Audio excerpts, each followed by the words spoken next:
So that's it, huh? Because I'm the black janitor. I'm the one you look at first. Marcus Cole stared at the resignation letter on the table. His name was still wet in ink at the bottom of the page. Outside the small break room, the lights of New York were just faint smudges against the night. Behind him, footsteps stopped at the doorway. "Marcus?" a woman's voice called, low and tight. "Don't submit that letter, please." He turned. Evelyn Knight stood there in her dark blazer, chest rising and falling like she'd run. In her hand, a silver bracelet glinted in the fluorescent light, the bracelet that had started all of this. To understand how a single piece of jewelry could push a man like Marcus to walk away from the only stable job he'd had in years, we have to go back. Back to a few weeks earlier, to the night he first stepped into the top floor of Night Vision Group. At 1 a.m, the top floor of Night Vision Group didn't feel like an office. It felt like a glass castle hanging over the city. Floor-to-ceiling windows stretched across the long corridor, reflecting the blinking lights of New York. Dark desks, sleeping computers, the hum of air conditioning. Everything looked too clean, too quiet, too far away from the life Marcus Cole came from. Marcus pushed his cart out of the elevator, the wheels squeaking just a little. He instinctively checked the time on his cheap watch, 1:07 a.m. If he worked fast, he could still grab 3 hours of sleep before packing Leah's lunch and walking her to school. He was tall, broad-shouldered, his skin a deep, warm brown that made the fluorescent light look colder. The blue janitor uniform didn't hide the way his hands were worn down, knuckles dry, nails short, fingers strong from lifting, pushing, carrying. On his phone screen, a picture of a little girl smiled in the lock screen. 8 years old, braids, front teeth slightly crooked. Leah. Marcus slid the phone back into his pocket and breathed in. Just floors, just desks, just another night. He'd been hired 2 months ago as a night shift custodian. People called them janitors, cleaners, maintenance. He didn't mind the words. What bothered him were the looks. The security guard downstairs, always checking his bag a little longer than everyone else's. The day manager who talked slow to him, like the job title came with a lower IQ. He'd lived with that his whole life, growing up in a rough neighborhood, watching store owners follow him aisle to aisle, getting pulled aside at the mall just to check. He thought he'd be numb to it by now. He was wrong. Still, Night Vision paid better than any job he'd had in years. The health insurance covered part of Leah's asthma medication. That was what mattered. He started with the hallway, empty trash bins, wiped surfaces, moved with quiet efficiency. At the very end of the corridor was a glass door with a silver plaque. Evelyn Knight, CEO. He'd heard about her before he first saw her. The Ice Queen. The machine. The one who never smiled unless something went exactly according to plan. He'd seen her in passing twice. Sharp suits, sharp heels, sharp eyes. The kind of woman who carried a room without saying a word. Too far above his world to be real. Marcus took out a special key card from his pocket. Only 2 staff in maintenance had access to her office. He was one of them. The lock beeped. The door clicked open. Evelyn's office smelled faintly of expensive perfume and printer paper. A wide desk stood near the window, a single reading lamp left on. Shelves lined the walls, full of awards, books, framed magazine covers showing her face under headlines about power and success. Marcus closed the door gently behind him. He always started with the trash, then dusted. He'd been told clearly, don't move anything unless absolutely necessary. Ms. Knight was particular. On the smooth wooden desk beside a closed laptop and a stack of documents, something caught the light. A silver bracelet. Simple, elegant. No diamonds, no engraving visible from where he stood. Just smooth silver, the kind that wrapped around a wrist and remembered its shape. Marcus hesitated, then walked around the desk to clean the far corner. His eyes kept returning to it. It reminded him of something. Of his mother, standing at the cracked kitchen counter when he was a boy, her hands washing dishes under weak yellow light. She used to wear a thin chain bracelet, cheap, turning rusty, but she treated it like treasure. "People can take a lot from you, baby," she'd once said, fingers gently turning the bracelet, "but they can't take what you remember." He hadn't thought about that bracelet in years. Marcus shook himself back to the present and focused on the task. Wipe, straighten, empty, move. Don't touch what you don't have to. He finished quickly and stepped out, letting the door click softly shut. The bracelet stayed there on the desk, glowing faintly in the dark room. 3 nights later, Marcus didn't have the luxury of working alone. Leah had had a tough day at school. Someone had made fun of her hair. Someone else had said something about people from your side of town. Her teacher had called. He'd listened, nodded, apologized for not being able to come in. When his neighbor canceled last minute and couldn't watch Leah, he'd had 2 choices: call in and risk losing a shift, or bring his daughter with him and hope no one noticed. So at 11:45 p.m., Marcus stood in the lobby of Night Vision with Leah's small hand wrapped tightly in his. "Remember," he whispered as they waited for the elevator, "you sit quiet, you draw, you don't touch anything, okay?" Leah looked up at him with serious eyes. "Okay, Daddy." He'd set her up with a sketchbook and crayons in a corner of the 20th floor lounge, just outside the CEO's corridor. She swung her legs nervously, sneakers kicking at the chair. "Will Ms. Knight be here?" Leah asked. "Probably not," Marcus said. "She goes home. People like her go home before midnight." That was the first time he was wrong about her. The soft sound of heels clicked down the hallway. Marcus looked up from his cart and felt his chest tighten. Evelyn Knight walked toward them, coat over her arm, phone in hand. She stopped when she saw Leah, eyebrow lifting almost imperceptibly. Marcus stepped between them slightly, protective instinct kicking in. "I'm sorry, Ms. Knight," he said quickly. My sitter canceled. This won't happen again. She'll stay right there, I promise." Evelyn's gaze shifted to Leah, who stared back with wide brown eyes and pencil smudges on her cheek. "What are you drawing?" Evelyn asked. Her voice was calm, not warm, not cold, just controlled. Leah hesitated, then held up the sketchbook. A round shape, lines across it, little stars. "It's my grandma's bracelet," she said. "Daddy said it was the prettiest thing in the world when he was a kid." Marcus blinked. He didn't remember telling her that. Maybe he had once, when he was tired and soft. Evelyn's eyes flickered just for a second. "A bracelet?" she repeated. Leah nodded. "Silver, but it rusted. Grandma still liked it." Something tightened in the CEO's face, small enough that Marcus almost missed it. He'd read online that Evelyn's mother had died years ago, that they'd been close. That the only picture of Evelyn that looked genuinely young and happy was the one where she stood next to a woman with kind eyes. The woman wore a bracelet in that photo. "Interesting," Evelyn murmured. "Your grandma had good taste." She turned to Marcus. "Get your work done," she said more briskly. "She can stay there, as long as she doesn't run down the halls." Marcus exhaled slowly. "Yes, ma'am, thank you." As Evelyn walked past them, the silver bracelet on her own wrist slid down and caught the light. The bracelet from the desk was not on the desk anymore. It was on her. He just didn't connect it yet. A week later, the office was even more silent than usual. It was past midnight when Marcus opened Evelyn's door. The desk lamp was on, casting a circle of warm light on the wood. He stepped in, cart rolling behind him, routine taking over.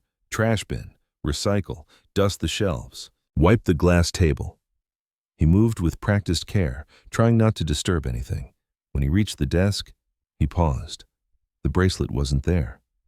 He didn't think much of it. Maybe she was wearing it. Maybe it was in a drawer. What was there, though, was a thick white envelope lying near the edge of the desk. No label. The flap wasn't sealed all the way. It bulged, corners soft, like it was full of cash. Marcus frowned. He glanced toward the door, still closed. The building cameras would see him in this room at this time. The cleaning schedule was logged. Everything was traceable. He knew how this would look if something went missing. He also knew what loose money on a desk near a window could become. A problem, a temptation, a mistake. He didn't open the envelope, didn't even peek inside. He just straightened it. His big hands were gentle as he picked it up, smoothing the flap, aligning the edges. "Don't touch what you don't have to," he reminded himself. But he also heard his mother's voice. "If it's not yours, baby, you don't even want it near you." Marcus took a breath, made a decision, and pulled open the top drawer of the desk. He slid the envelope into the drawer, tucking it neatly toward the back so it wouldn't be seen immediately. Then he closed the drawer with a soft thunk. He wiped the desk one last time, checked that everything looked exactly as before. Laptop closed, pen holder straight, notepad square. The only difference was invisible. An envelope inside a drawer instead of on the desk. He turned off the lamp, letting the room fall into darkness except for the city lights outside, and stepped out. The lock clicked behind him. He did not see the small empty space near the lamp where a silver bracelet used to rest. 7 hours later, the office lights came back to life. It was 9 in the morning when Evelyn Knight walked into her office, phone in one hand, coffee in the other, her mind already on the board meeting at 10. She set the coffee down, dropped her bag on the chair, and reached automatically toward the spot beside her lamp. Her fingers touched bare wood. She paused, hand still hovering in the air. The bracelet was gone. For a moment, she told herself she'd simply forgotten to put it there the night before. Maybe she'd taken it home. Maybe she'd left it on the sink in her penthouse. She checked her wrist. Nothing. She opened the top drawer. Stationery, files, no bracelet. A muscle twitched in her jaw. She pressed the intercom. "Chloe?"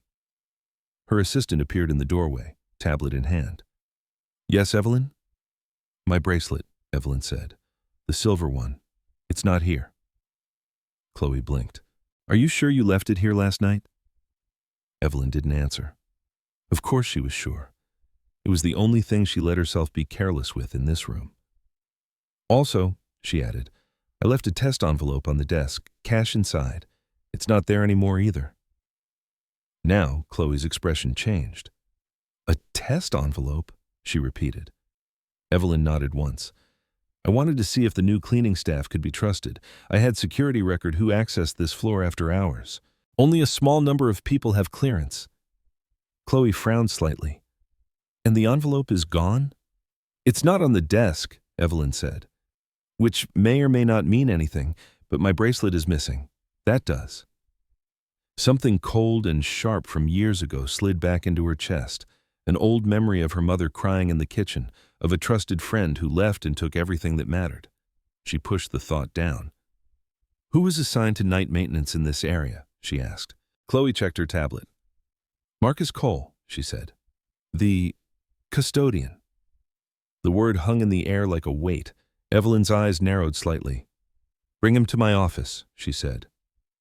Marcus was wiping down a conference room table when HR called his name at the door. He looked up, confused, and saw the polite, careful smile on the HR manager's face, the kind people used right before they asked if you'd step in for a quick chat. His stomach tightened. He followed them up, wiped his hands on his uniform, and stopped outside the CEO's door. Chloe opened it for him. Evelyn sat behind the desk, back straight, fingers laced on the wooden surface. The city framed her like a backdrop. "Mr. Cole," she said, "have a seat." He stayed standing. "I'm good, ma'am," he said quietly. Her gaze flicked over him, taking in the stiff shoulders, the tense jaw. "This won't take long," she said. "I want to ask you a few questions about last night." Marcus's heart thudded harder. "I cleaned this floor," he said. "Same as always." "Yes," Evelyn replied. "And as part of that, you cleaned this room." "Yes, ma'am." "I left an envelope on this desk," she continued. "This envelope contained cash. It's no longer on the desk. I also left a bracelet here. It's missing." Marcus felt the floor tilt, just slightly. He swallowed. "I saw the envelope," he said slowly. "I didn't touch anything else." Her eyebrow rose. "You did touch the envelope?" "I picked it up and put it in the drawer," Marcus said. "I didn't open it. I just didn't think it should be out. Anyone passing by could see it." "Anyone," Evelyn repeated. "Except no one else has clearance into this office at that time." The room seemed to shrink. Evelyn leaned back in her chair. "Mr. Cole," she said, voice controlled, "this company handles a great deal of sensitive information. I need to know I can trust every person who steps into this room, especially those who do so when no one is watching." Marcus stared at her. "So you left money out," he said quietly, "to see if I would steal it." Her eyes didn't flinch. "I left a test. For whoever had access. Which is basically just me," he replied. Chloe shifted slightly near the door, as if she wanted to say something but didn't. "Where's your bracelet then?" Marcus asked. "If you're so careful, maybe you just misplaced it." "That bracelet belonged to my mother," Evelyn said, voice tightening for the first time. "I don't misplace it." She let a beat of silence hang between them. "If you took it, Marcus, This is the time to tell me, she said quietly. If there's been a lapse in judgment. He laughed once, a short, humorless sound. A lapse in judgment, he repeated. Right. Memories flashed behind his eyes. Store detectives following him, a cop asking him where he got his own phone, hands pulling at his backpack in middle school. Look, he said, fighting to keep his tone even. I didn't take anything. Not your bracelet, not your money. I moved the envelope into the drawer. That's it. And I'm supposed to just accept that, she replied. Yes, he said, or at least not jump straight to thinking I'm a thief.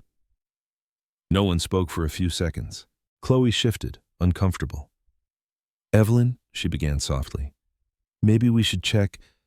This is between Mr. Cole and me, Evelyn cut in. Marcus met her eyes. Tell me something, he said. If it wasn't me, who else would you suspect? Or was I always going to be the first name on your list? The words hung in the air, sharp and heavy. Evelyn held his gaze. I can't run a company on feelings, Mr. Cole, she said. Only on facts. Marcus' mouth went tight. Right, he said again. Then here's a fact, Ms. Knight. If you've already decided I'm the problem, nothing I say is going to change that. He turned before she could answer. Am I free to go? He asked. She hesitated, then nodded once. As he walked out, his chest burned from more than just anger. It was that old, familiar sting, being looked at like a risk, a possibility, a suspect first and a person second. By the time he reached the stairwell, the decision had already started forming in his mind. He needed to get his daughter away from this. Hours passed. The bracelet did not magically appear. Security checked footage again. HR confirmed Marcus's access logs. Other employees were quietly questioned. No one had seen anything. Evelyn's headache pounded behind her eyes. She sat alone in her office with the blinds partially drawn, the city a blurred mess behind her. She thought of her mother's hands. The softness of that bracelet the day her mother had slipped it onto Evelyn's wrist as a teenager. Whatever they say about you out there, her mother had murmured. Remember what I know about you in here. She pressed her fingers against her temple. A soft knock sounded at the door. Come in. Chloe stepped inside, closing the door gently behind her. She looked nervous, more than usual. Evelyn, she said, I think we need to talk. If this is about scheduling, it's about the bracelet, Chloe blurted. Evelyn's shoulders stiffened. What about it? Chloe swallowed. I might have done something stupid. She walked over to the small side room connected to the office, the private lounge Evelyn used when she worked overnight. A low couch, a wardrobe, a narrow dresser. Chloe opened the top drawer of the dresser, reached inside, and pulled something out wrapped in a silk scarf. She unrolled it carefully. The silver bracelet dropped into her palm. The room went quiet. Evelyn stared at it. Where did you... In here, Chloe said quickly. I put it here 3 days ago. Evelyn's face turned slowly toward her. You what? I saw you keep taking it off, putting it on, leaving it around the office, Chloe rushed on. You've been so stressed and you kept forgetting where you left things. I was afraid you'd lose it. So I took it, just to keep it safe. I meant to tell you. But then there was the investor visit, then the late-night meeting, and I forgot. Evelyn's throat felt dry.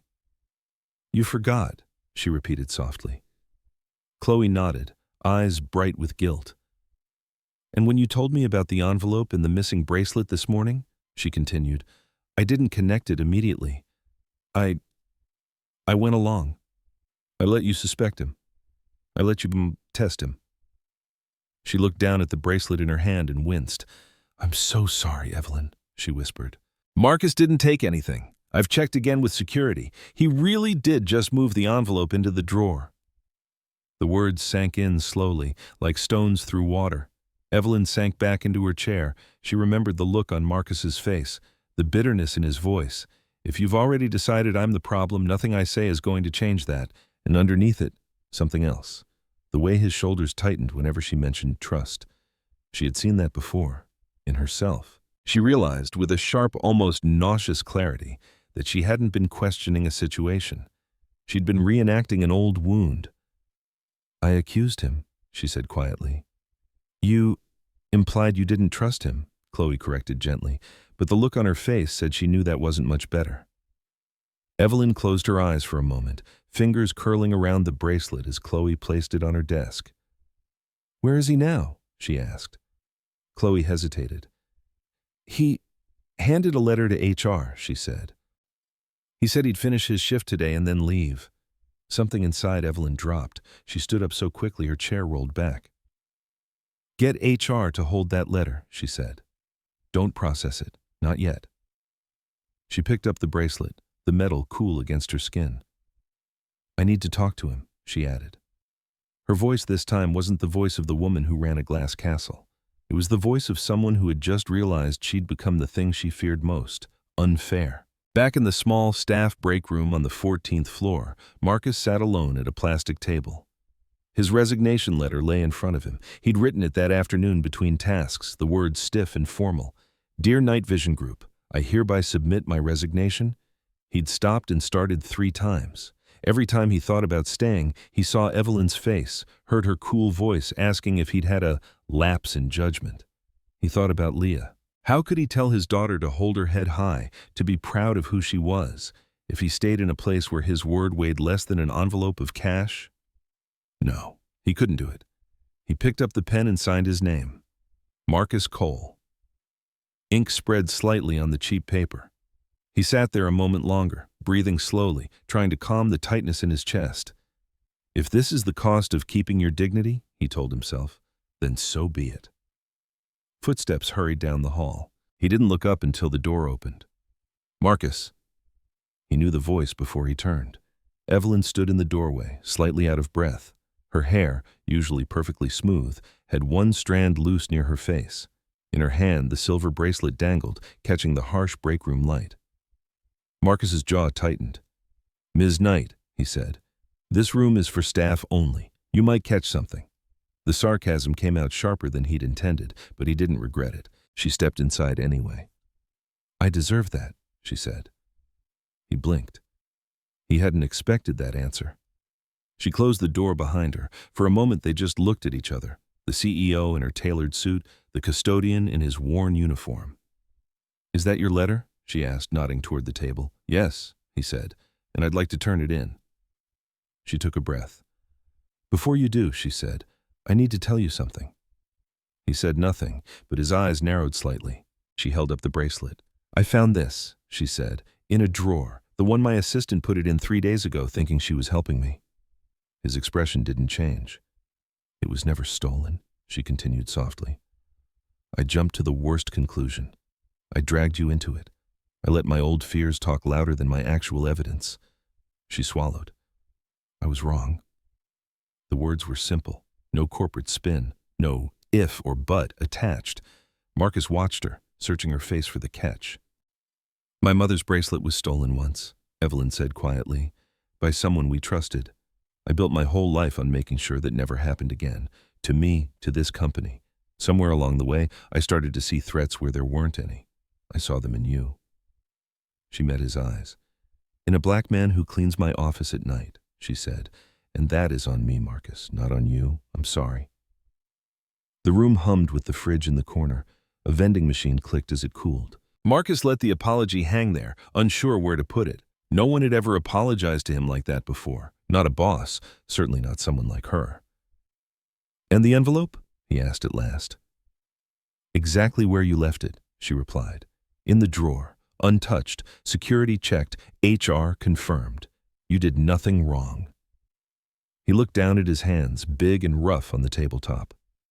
"Funny thing," he said quietly. "I knew that already." She didn't flinch. "I know you did," she said. "The problem is, you had to prove it to me. That isn't fair." He exhaled slowly, tension leaking from his shoulders but not leaving entirely.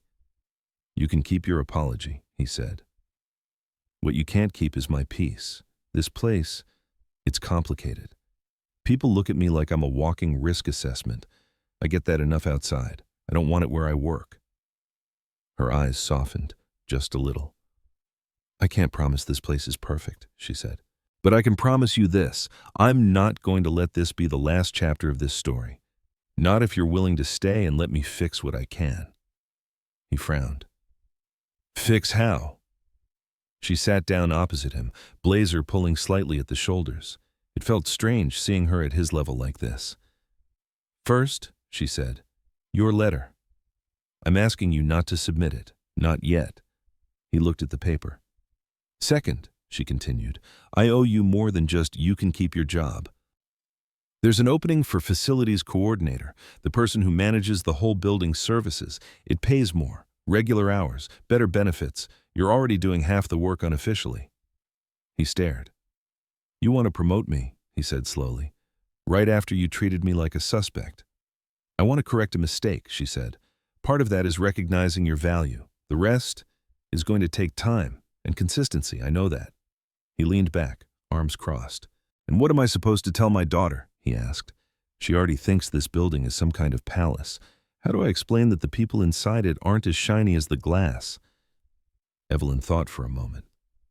"Maybe you tell her the truth," she said, "that sometimes grown-ups are wrong, sometimes people with power hurt people without it, and sometimes they try to make it right, not with perfect words, but with what they do next."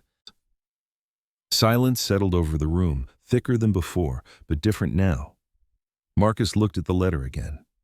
He thought about rent, about Leah's asthma inhaler, about the way she'd smiled, sitting in that lounge with her sketchbook, like she belonged in this clean, bright space as much as anyone.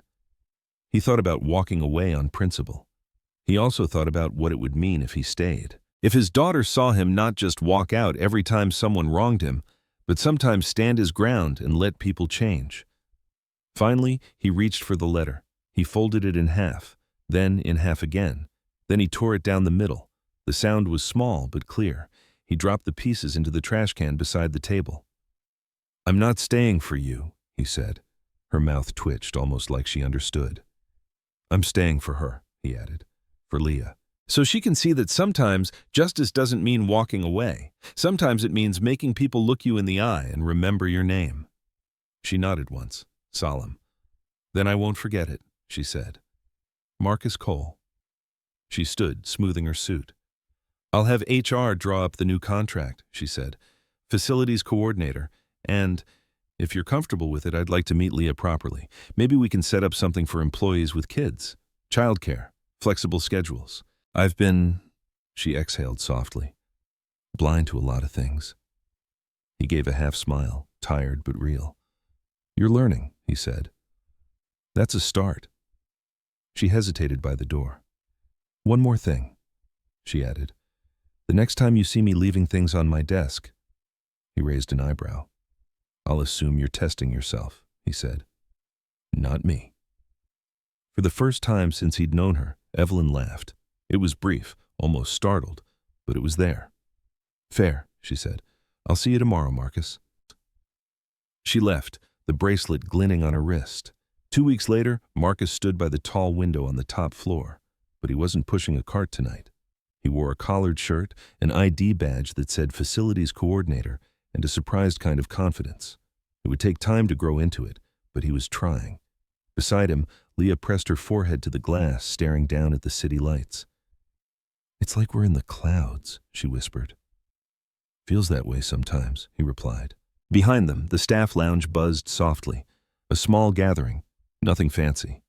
Just snacks, a coffee machine humming, a few kids coloring at a table while their parents chatted.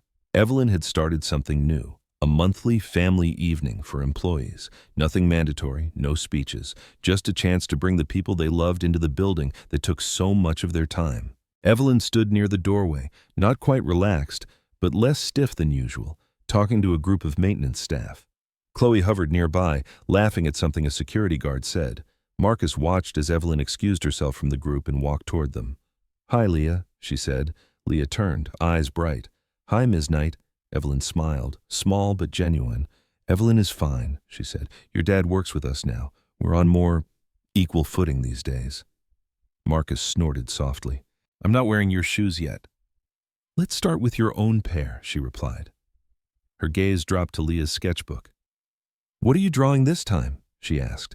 Leah held it up, a bracelet again, but this time it wasn't alone.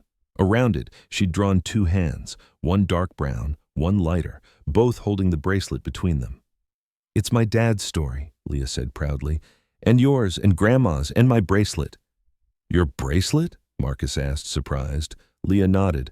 When I grow up, I'm going to buy my own, silver, not rusted, and I'm not going to lose it. Evelyn's eyes softened. She reached for her wrist and touched the silver there. Maybe, she said slowly, you won't have to wait until you grow up. She unclasped the bracelet with careful fingers. Marcus frowned. What are you doing? She held the bracelet in her palm, looking at it for a long moment. For years, she said quietly, this was a reminder of what I'd lost, of who hurt us. It kept me sharp and afraid. I used it to justify a lot of suspicion. She looked up at Marcus, then at Leah. But lately, she continued, it's showing me something else. That sometimes the spaces where we least expect kindness are the ones that need it most. She crouched slightly so she was at eye level with Leah. Give me your wrist, she said. Leah's eyes went huge. Really? She whispered. On one condition, Evelyn said. This isn't a gift you keep to yourself. It's a reminder that when people jump to the wrong conclusion about you or your dad, you remember this moment. And you remember that some people will try to do better, even if they mess up first. Leah nodded, suddenly serious. She held out her small wrist. Evelyn gently clasped the bracelet around it. It slid down a little too far, almost to Leah's hand. We'll get it resized one day, Evelyn said. Until then, treat it like it's made of glass. Leah beamed. I will. Thank you, Evelyn. Marcus watched, throat tight. You don't have to, he began. I know, she said. That's why it matters. They stood there for a moment, the three of them, reflected in the glass with the city behind them.